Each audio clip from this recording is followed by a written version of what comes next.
Coaching with Courage, Quarter 3, Active Listening and Healthy Interactions. As coaches build real connections with their young athletes and kids grow closer with each other, conflicts will occur and compromises will need to be made, as in all healthy relationships. This quarter will explore how coaches can use active listening skills and model healthy interactions when conflicts arise. When playing by the rules, sports can provide a safe place for young athletes to test boundaries, push their limits, and learn problem-solving strategies for working out difficult situations. Although, we know that the majority of kids encounter physical confrontations and challenges outside of game time too. And in fact, some athletes have been exposed to domestic violence at home or have experienced other forms of traumatic events in their lives. It's critical that our young people see the adults in their lives model how to manage conflict in a healthy, constructive way. It's important to realize that in some cases, athletes' parents or caregivers, who also may have been affected by trauma, find it difficult to manage their emotions well when they face adversity or encounter conflict. These young people haven't had many opportunities to witness adults handle conflict in a healthy way by using skills like active listening, emotional regulation, and communicating compassionately. Athletes may have other adults in their lives who have inconsistent rules, abuse their power, or respond unpredictably. As a coach, you have a significant opportunity to counteract the negative examples your athletes might see from other adults. The first step to teaching athletes how to have healthy interactions is for coaches to practice it themselves. The price of entry? First, seeking to understand where others are coming from by listening. Listen, without interruption or judgment, to young people when they are expressing anger or frustration. Active listening skills are a critical component to managing conflict in a constructive manner. Active listening means practicing empathy. Show that you are listening intently by giving your full attention to the speaker. Use eye contact and gestures that indicate that you're listening, like uncrossing your arms, maintaining an upright posture, and leaning in. Listen without judging, interpreting, or advising prematurely. In your own words, reflect what you're hearing back to them to make sure you understand.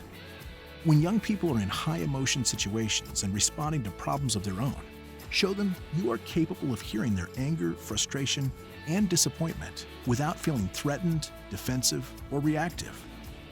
Practice active listening. Ask clarifying questions and stay calm, even if you are the one they are upset with. This helps advance a healthier team culture and overall mental and physical well-being.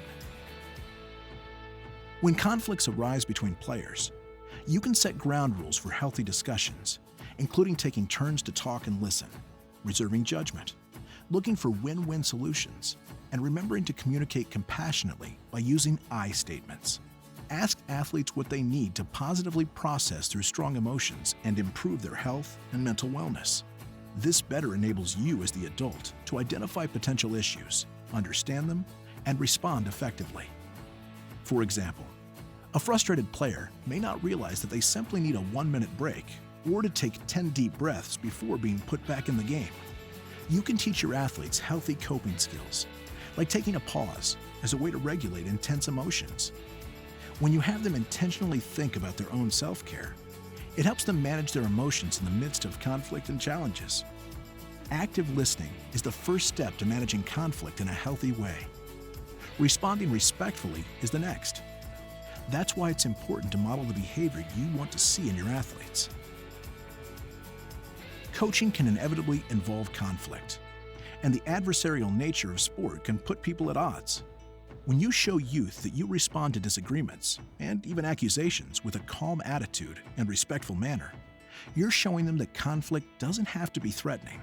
In fact, in many ways, we can grow our mental and emotional capacity when facing challenges constructively. You're demonstrating that although conflict is an unavoidable part of life, everyone is different, and working through disagreements can lead to deeper understanding and positive outcomes for all involved. You're teaching them that strong emotions and anger don't have to damage relationships. How we fight can be even more important than the fight itself. Active listening and respectful communication drive healthy, nonviolent interactions, which lead to stronger, more successful players and a more connected team. And gives athletes the skills they need to both expect respect for themselves and show respect to others in the future. Next up, Quarter 4, learning from mistakes and supporting growth.